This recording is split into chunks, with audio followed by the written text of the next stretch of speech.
Oh, right, I have to sync text also. You making me jump. Yeah. Hold on. Oh, God. 1, 2, 3, 4. 1, 2, 3, 4. It's time for Ice World. Woo! Slippery Slidey. Look at how cold he is. Oh. I think he would be cold even How if he cold were he'd wearing an appropriate outfit. I think we can get him an appropriate outfit. Well, I should hope so if we're gonna be here. Unless, dude, are we gonna get Yeti? Are we gonna get Yeti Mario? I wish. That's a cliff. Wait, no, that's a shadow. Okay. So hey, we picked up a bunch of subs this past week. If you sub to us, that's cool. You're cool. If you're still sub to us, you're still also cool. I guess you're also cool. Or are they cooler because they did it first? Oh, definitely. They subbed when it was cool. Whoa. Okay, that is the up. I can't see shit in this place. Oh, that's death ice water. Oh, excellent. Well, he's got frozen liquid all over him. Otherwise known as snow and ice. Well, no, when you were like in the water, he started freezing over. But then as soon as you got out, it took a while to melt off of him. See? He got all shiny and like cold, and then it's slowly fading.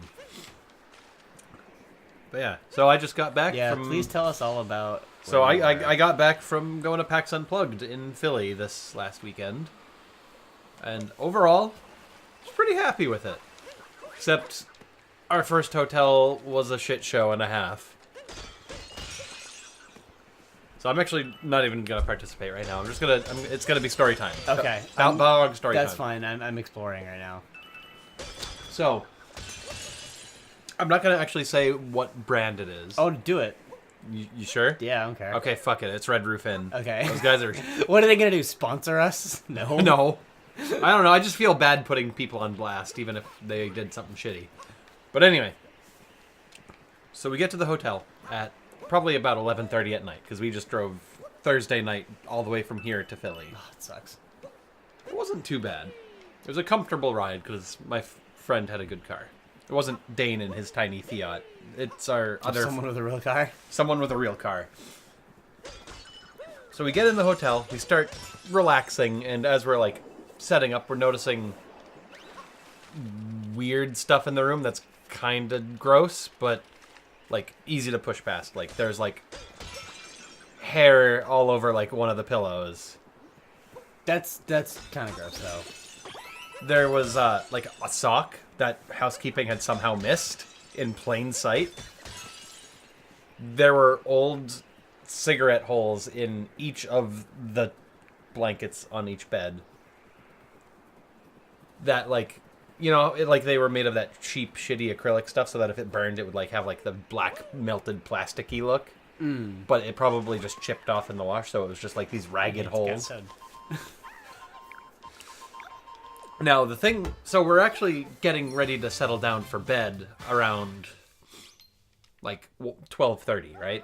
Mm-hmm. And my and Dane's friend, Gab... Hi, Gab. He notices something hard between the sheets and the bed. And he's like, what the fuck is this? Is this a Cheerio? And, like, he, like, shifts it away. Oh, so first attempt was to ignore it? Yes. Okay. But then... You know, we get to talking, and, like, he shifts around in his bed, and he's like, oh, crap, there it is again. Okay, hold on. Like, I'm going to get this out from under here. Oh, there's the mystery cube. And he, like, slides it like, he doesn't pull back the sheets. He just slides it between the layers. And it falls at the side, and it clatters on the floor. And we all just look down. And he's the first one to speak. He says, that's a fucking tooth. And sure enough, it was the top half of an adult molar. It wasn't like a front tooth or like an incisor or like one of the small teeth that's easy to fall out. No, this was a goddamn molar. It's bad. And it had dried blood on it. Yeah, that was our reaction. We recoiled in horror. Dane and I both, like, took pictures of it on the floor, then he... Exhibit A. For evidence. And then, like, we grabbed a whole mega wad of toilet paper from the bathroom, picked it up with the toilet paper, and placed it next to this sign on one of the bureaus that says, "Want a free stay at Red Roof Inn?" Oh, no, you should have brought it down with you to, like, the counter and slammed it on the desk. So, we pack up all of our shit pretty damn quick. Like, we're all still mostly, like, in sleepy gear, but we have all of our bags, like, repacked and everything immediately. And it's this old, balding, disinterested guy at the desk. He sees us all, like, all there with our stuff. And there's this pregnant pause between us and him before he sighs. And he's like, "What's wrong with the room?" And the one who booked the room, Gab, goes up to the counter, and he just starts listing off all the shit that's wrong with the room, and, like, showing photos. And it's like, what the hell is this? Like, and he was just like, okay. So, that's a problem with housekeeping. And he's, like, he's completely disinterested. Like, we're interrupting his night. Yeah, how dare you. So, we demand another room. Just because it's fucking... You still want to, like, go to bed. You don't want to... Because it's, like, 12:30 at night at this point, and we're not going to hoof it across town to try and find another hotel. We're just going to suffer through the night in a new room that's hopefully toothless. Oh, that's cool. And then, once we get into our new room, Gab calls the booking agent he used to book the place, because he went through Expedia or something, because it was slightly cheaper than booking directly through them. And the agent on the phone was understandably mortified. Like, he put him on speaker, and we were listening to the whole conversation, and the guy was like, "Oh God. That's horrible. Okay, so I'm going to call the hotel, and I'm going to talk to this guy that you talked to and see what's up."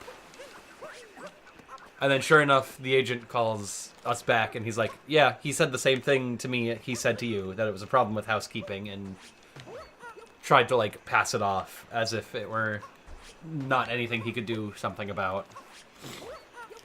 And then the guy was like, "Okay, so we're going to call them in the morning because the manager is going to be in." And we're like, "Great, awesome." So we suffer through the night. Like, I wake up at 5:30 because I can't sleep.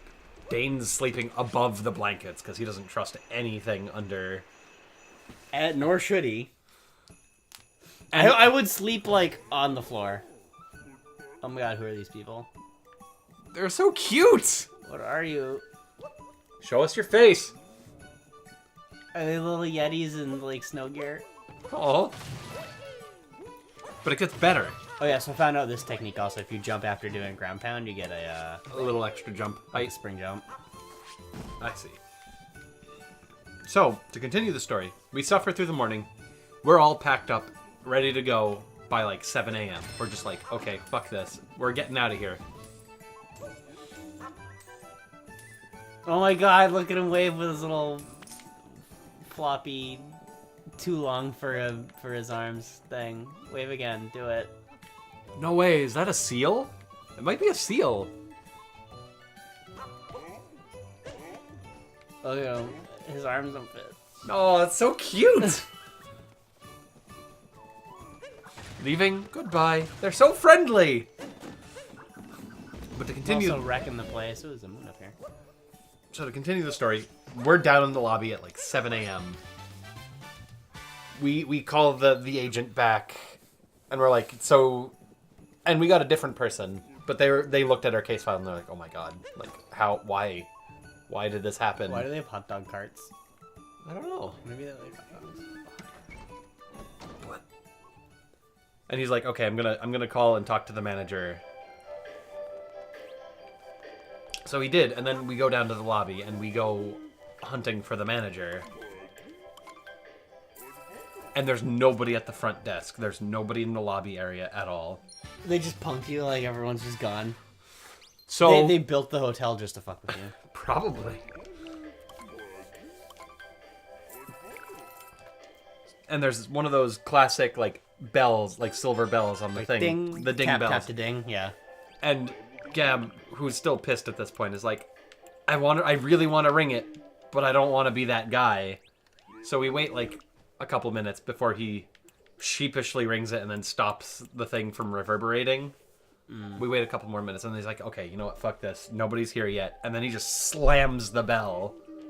And this middle-aged woman pokes her head around the corner, sees us there, pokes her head back behind the corner, walks around the corner normally. And we're like, excuse us, is the manager in? And she's like, yes.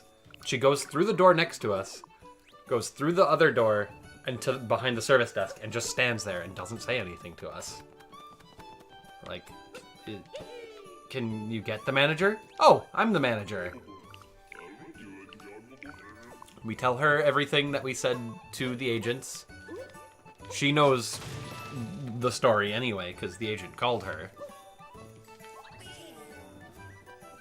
And she is just as fucking unenthused as the guy at, like, midnight. And she had the gall to say that it's company policy for them to charge us for both rooms. That doesn't sound, Yeah, we were like, no, we're sound not like a thing. We're not paying for these 2 rooms. Because the reason we had to move rooms in the first place is your fault. Like, that's like saying it's our fault for having a problem with a tooth in the bed. Yeah, you fucking idiot. Why don't you get over it? I guess I should have gotten over it. Complimentary tooth included free. They don't like the tooth. Why didn't they like the tooth? I thought they would have liked the tooth.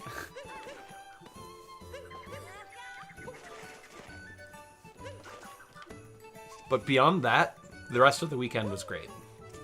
That's a pretty rough start, though. It is a rough start. Also, New Jersey drivers are far worse than I remember. Like, I knew everything in New Jersey was terabad from the get-go, but it's like every day we drove, there was something new that surprised me.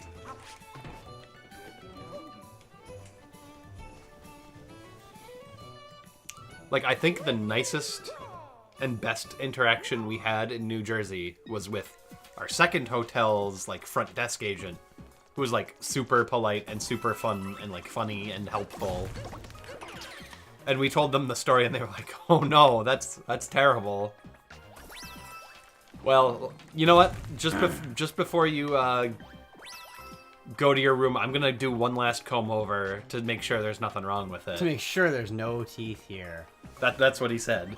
And he's like this super skinny, sassy black dude from Oklahoma who was a lot of fun to talk to. And sadly, we didn't see him for the rest of the weekend because we didn't actually need anything.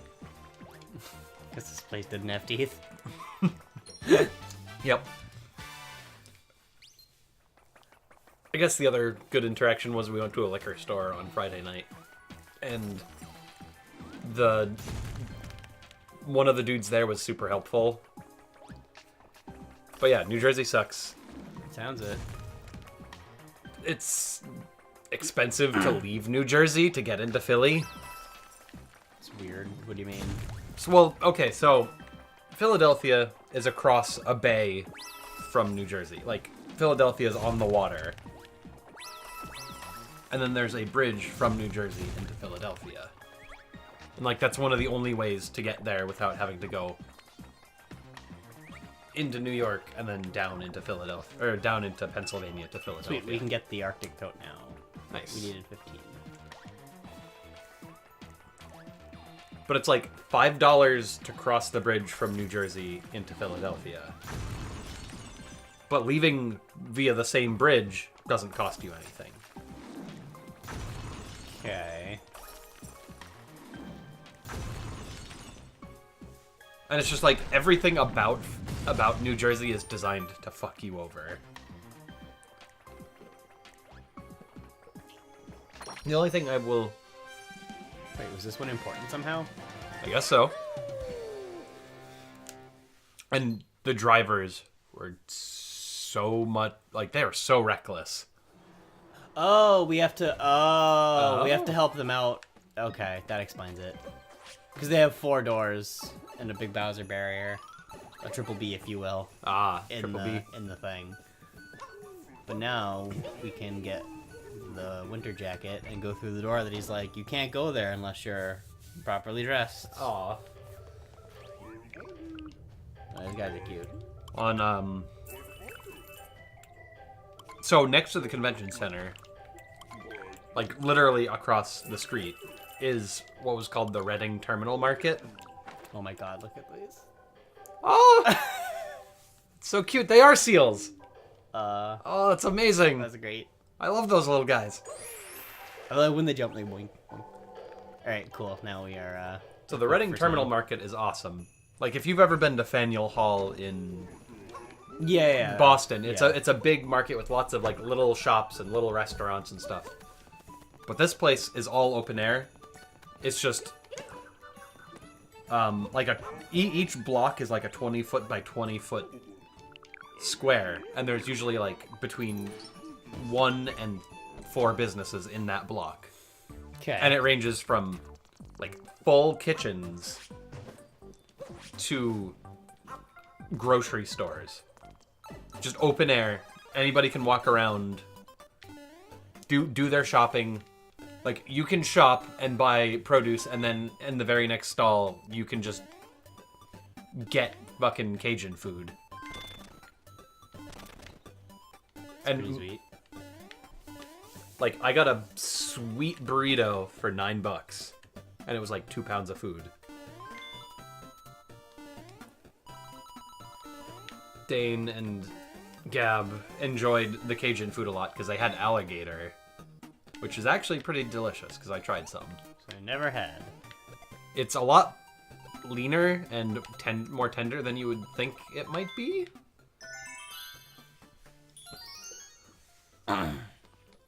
Does it taste like anything? It's a bit like really gamey poultry. Okay. So, Ooh, I saw that. ooh. I knew it. There was an Indian, like a vegetarian Indian restaurant. Several bakeries, several coffee shops. There was a butcher's counter. So it was like they had fresh raw meat and they would like prepare it for you. That's cool. There was a deli with like super cheap prices on good quality stuff. There was an entire business dedicated to beef jerky. That's awesome. It was expensive, but it was all like high quality. They made it. You would see them preparing it and like putting it in their smoker or their like drying chamber. That's pretty awesome. The fuck are these? I don't know, but those are cool. Should let one get you. Why are they so fast? Whoa! Whoa. Yeah, it's... Okay, you can actually just kind of... Oh, they don't actually damage you until they chomp. Oh, Which okay. makes them extremely non-threatening now. And you might actually have to let them I pop you up into the absolutely air. bet there's one that... Yeah, that's probably how you get up here. Um... Come here.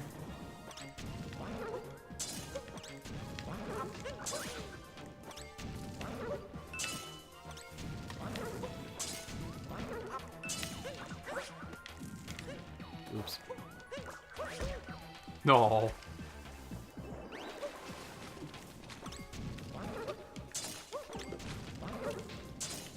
And then Saturday night, we ventured deep into the heart of Chinatown because we wanted to get ramen.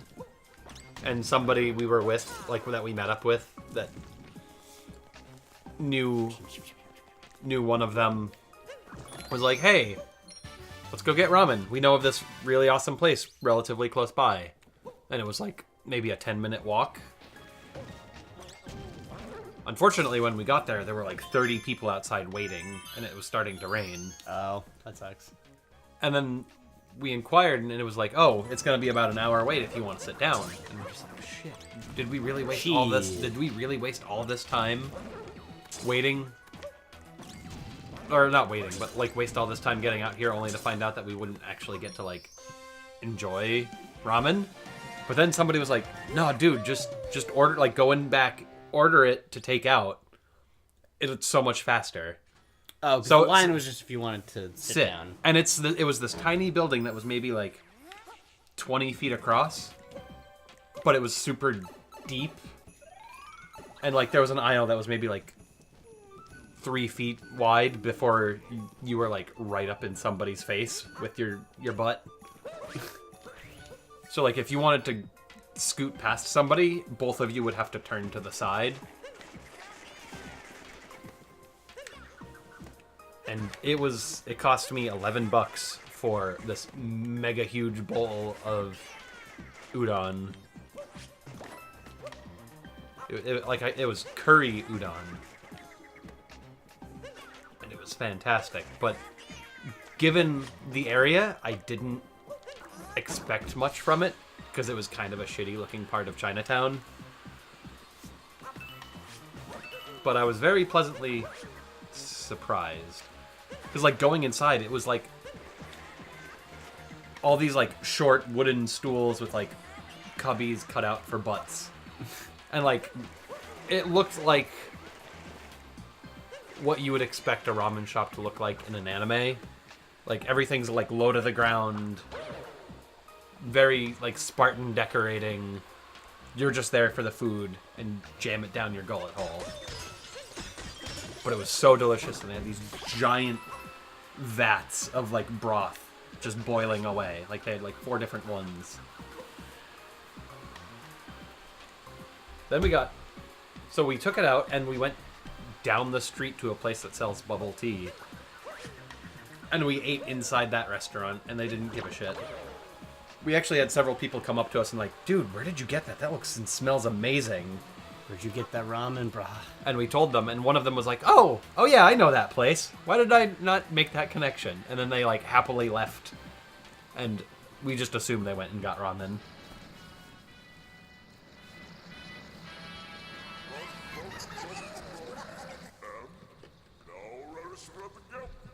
But no, one of the best parts about waiting outside for our food to come out once we ordered... Oh, it's this guy again. It's this hayseed motherfucker. Was that there was a pretty decent-sized gap between 2 cars street side. And there was this one person who tried to parallel park and then realized, I can't get this. And then they left. And the person immediately behind them decided, okay, since they left, I'm going to try parallel parking here. So I just saw while we were fighting as a movie.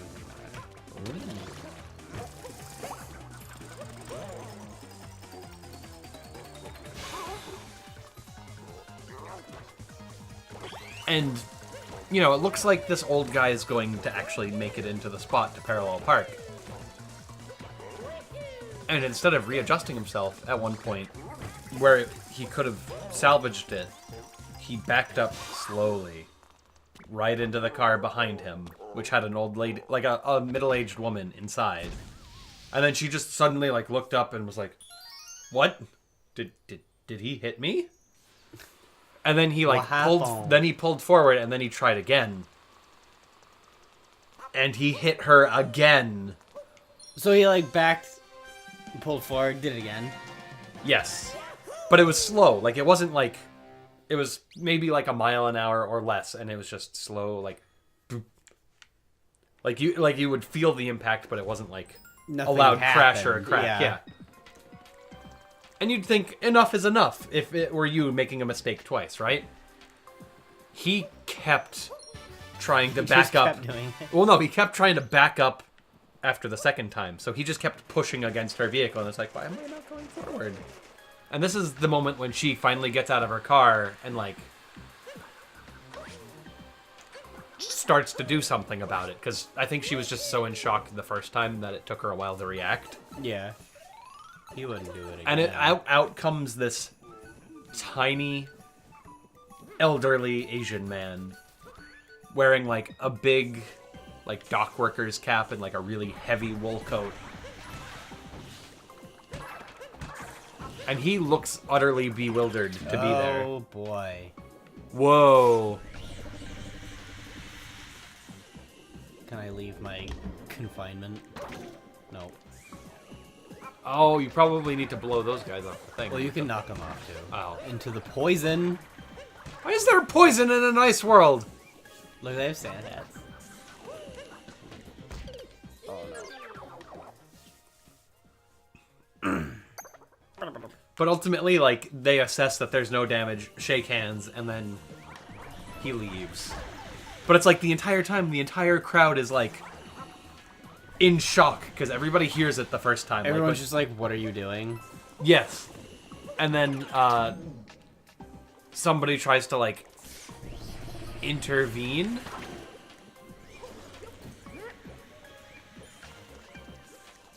Yeah, somebody tries to like intervene and then they get like a shoe full of Chinatown gutter water. Because they like step off the curb and like try to like direct him and like. Chinatown gutter water. I bet there's a moon on top of this. But like ultimately he didn't even acknowledge them. And this was between the first and second time when people like tried to intervene or tried to like do something about it. I knew it.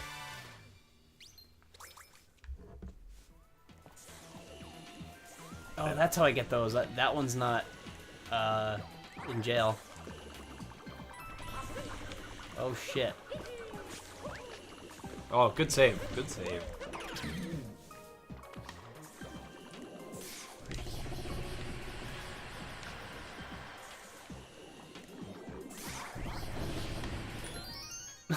Where's your god now, Spinies? But this one can peace out. Oh, I see. Also, I really actually liked PAX Unplugged. Like, there were lots of fun games that we actually got to, like, demo and play. But the thing I liked the most is that it was not butts to nuts the entire time. What? Like, you know how at PAX East, like, on the expo hall floor, it's so crowded? Oh. I've never heard of that term before. I think Is that something you made up? I don't know. I think I may have heard it somewhere before, but I thought it was funny. Like, I was just casually talking to somebody about it, and it's like butts to nuts all the way down at PAX, like at the major PAX in the expo hall. But here, it's like you actually have room to breathe, and like, I think, it was in relation to like being happy that like it was almost impossible to lose the people you were with. Where, like, at PAX East, it's like, if you weren't, like, right up in there, you could easily lose the people you were with. Yeah. Speaking of PAX East, fuck it. Yep. We lose. Yeah. It happened.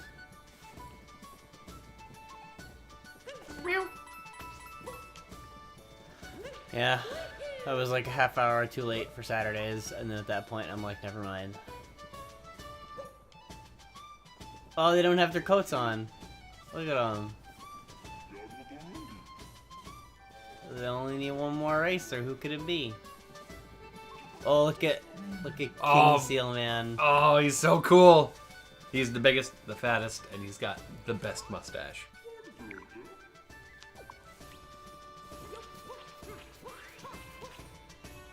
You're gonna race seals. I'm not sure how I'm racing them, though.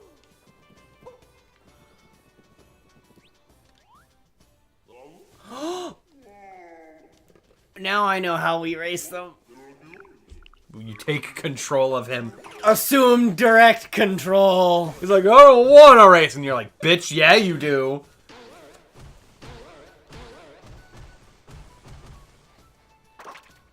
It's so horrific. It's like, I don't want to assuming direct control.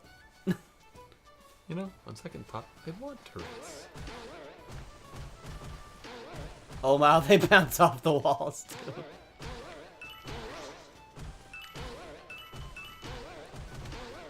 Boing, I didn't boing. know. I didn't know this was a thing. Also, everybody was Holy shit. so impressively polite at the convention.